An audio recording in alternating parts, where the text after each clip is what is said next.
Howdy, partner. So, Post Malone is fully dived into the country genre with F1 Trillion.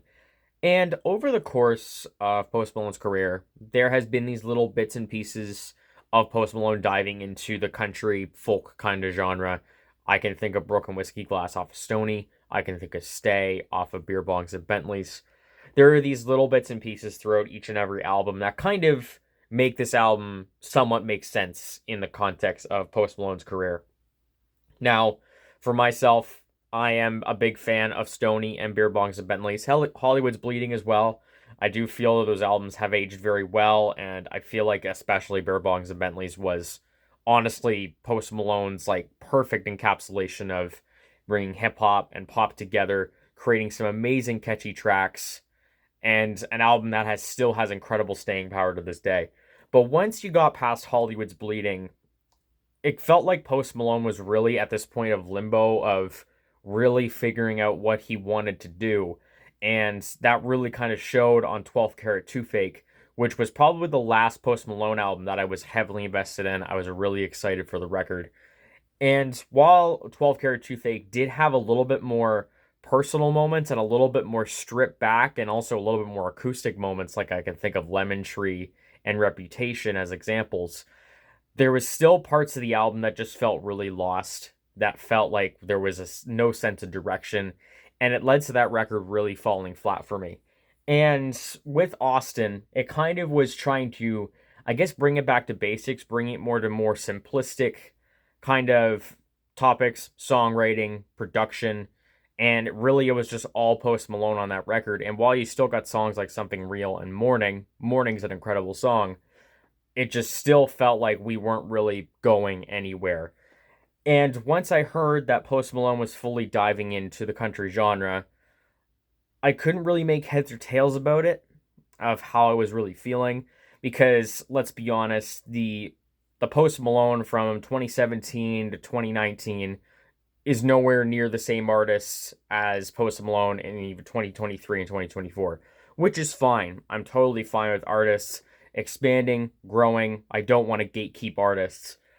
And now that we stepped into Post Malone with F1 Trillion, I don't think the attempt at country really pans out all that well. I just want to go through a few tracks though that can kind of accentuate the points that I really do have with this record. Wrong Ones as an intro kind of plays into one of the biggest problems I have with this record. It is very, very safe. And it is very crowd pleasing in a way that it is just straight to the point, very simplistic, very generic, to the point where it doesn't have any personality, it doesn't have any form of substance to it. And a lot of these songs kind of play into that. I can think of the two songs with Luke Combs. I can think of the song with Ernest. I can think of the song with Hardy as an example as well. These songs just feel very simplistic, generic, and they're going to fit so well on country radio. And a big thing with this record is it's very crowd pleasing. And it kind of has this stadium country rock kind of feel to it. I could definitely see these songs. They're very loud. They're very rambunctious. They do have this kind of bigger quality to them where they do probably would work well in a concert setting. But there's just not much of that kind of it factor or kind of that thing that really make these records stick. They just feel very much in one ear, out the other. And Wrong Ones is a perfect example of that. And a lot of these songs have the exact same kind of formula, even down to the exact same BPM and tempo. You have Post Malone with you have Post Malone with a verse, with the chorus. You have Tim McGraw with a verse. Maybe they both come in on the chorus. Maybe you have a guitar solo. Maybe you have a bridge, and then you both have a melody harmonizing chorus at the end. It happens over and over and over and over and over again, to the point where every single song that carries the same format just sounds so similar that they don't have any distinct qualities to them. Now, with Wrong Ones, and also the one with Hank Williams Jr. on, which is the second track, there is the moments at the end where there is actually some really great guitar playing and some great guitar solos. But overall, like, these songs just really don't, they lack a lot of depth.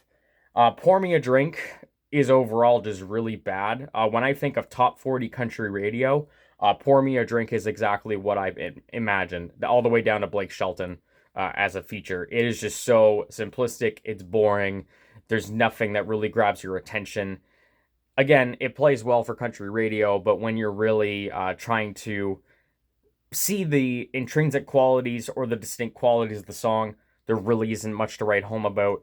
It is also very just tropey when it comes to the songwriting, especially with country about alcohol and all that kind of stuff like that. I'm very much a hip hop listener. If you can't tell from all the other reviews of my channel, if you want to look at those. So maybe take this with a grain of salt. Maybe this just really isn't for me, but this is what I'm just taking from it. The songs that do really stick out to me the most are actually the songs that are just Post Malone himself, which is What Don't Belong to Me, Right About You, and also the last track, Yours. It does really show that Post Malone can do this country folk genre, and he can do it while bringing a little bit of that personality, either in the songwriting or in kind of just the way that he sings. He has a very unique voice. He does bring a little bit of that yodel kind of goat thing that he kind of brings in his vocals. He does have unique qualities that could work well in a country setting, and I think the solo tracks is where it shows out the most. Definitely Right About You is probably a big example of that. Right About You really kind of talks about over the past few years that Post Malone's been writing about cars, writing about women, writing about sinning, but then he has found a woman that, as it says in the lyrics, is that it raises the bar. And it just kind of shows that Post Malone has found love. He's happy. And I think songs like this would have been so much more important across this whole record. I wish there was more songs like Right About You on this album. But again, it just really falls into really bland, unsubstantive territory across a lot of these tracks. Have a Heart has Dolly Parton on it. And what I do really like about the song is that it does have this really amazing piano kind of, like the skittering piano just dancing all over in definitely the last portion of the song. But Dolly Parton doesn't really bring much to it. And Post Malone just kind of brings a pretty generic performance, but Dolly Parton doesn't really bring anything to the song. But Nosedive is probably my favorite song on the album. Now, when you listen to the instrumental by itself, it may kind of blend in with everything else on this album. But what I really like about the song is that just the lyrics are just really nice and heartwarming. Is that even through all the downs, even through all the hardships, there's beauty in the nosedive. And I think the way that the chorus kind of goes through that, it's one of the best choruses on the album. And also, Post Malone brings a really great performance in that chorus. I think it's one of his best vocal performances on the entire album. California Sober has Chris Stapleton. Chris Stapleton's one of my favorite country artists. And just the howling vocals throughout the verses just really sell it for me. I really enjoy it, and I've already talked about Right About You. But out of all these, not to mention, this album is almost an hour long. There's so many features, and a lot of them just don't stick. Even though there's a lot of songs that do have some moments, and even songs themselves that are great, a lot of this album is just really bland and really has nothing to write home about. What I really hope if we continue down this road of country music is that I honestly wouldn't mind a Post Malone album that is just a solo effort. Even if you have just a couple of features, even like a Chris Stapleton, maybe bring Zach Bryan into him. Zach Bryan is one of the best songwriters in country right now. He's an incredible storyteller. Maybe just bring in some better writers. Maybe bring in some better feature guests. Because I think F1 Trillion, you can kind of see it just from the feature list itself. As I was saying at the beginning, this is a very crowd-pleasing album. This is going to be all over country radio. It is very safe to play on country radio. It's very safe to put on country playlists. And I think this album will work well in a stadium and arena setting. But when you really get down to it, this album it lacks personality, it lacks depth, and it just lacks what I found so interesting and found so fun about Post Malone in the first place. And again, the Post Malone of Beer Bongs and Bentleys, is nowhere near close to the Post Malone we have now. But I still think that Post Malone is still a fun person. He's a really cool guy and he's a really nice person. And through this album, I just don't really get Post Malone in this album. I just get a country album full of country artists that is just one of the country albums of all time. So, with that, I love Post Malone and I think he's a really great guy, so I'm not going don't take this as me hating the person. But this is really just it's a really just a 3 out of 10 for me. There's so many tracks on here that are just background noise, that are just bland, that are just boring, and there's nuggets and there's great songs in here.